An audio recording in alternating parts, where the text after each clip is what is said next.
আমার মনে হয় এই বিষয়ে কথা জাতি এবং সরকারের কাছে স্পষ্ট আমরা করতে পেরেছি এবং নির্বাচন কমিশনার এবং সরকারের কাছে আমরা লিখিত আকারে এ ব্যাপারে আমাদের দল সুস্পষ্টভাবে মতামত ব্যক্ত করেছি।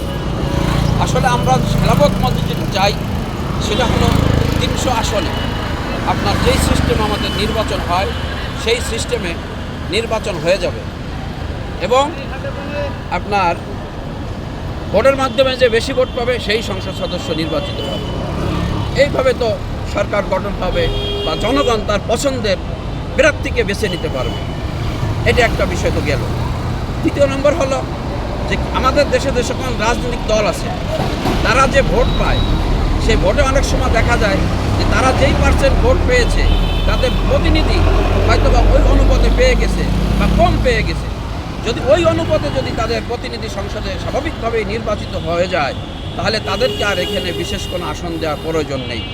যেই সমস্ত দল বা যেই সমস্ত সংগঠন তারা যে প্রাপ্তি ভোট পেয়েছে সেই ভোটের তুলনায় তাদের সংসদ সদস্য কম অথবা মোটেই পায় নাই, সেক্ষেত্রে তাদের পার্সেন্ট অনুযায়ী সংসদে সংরক্ষণ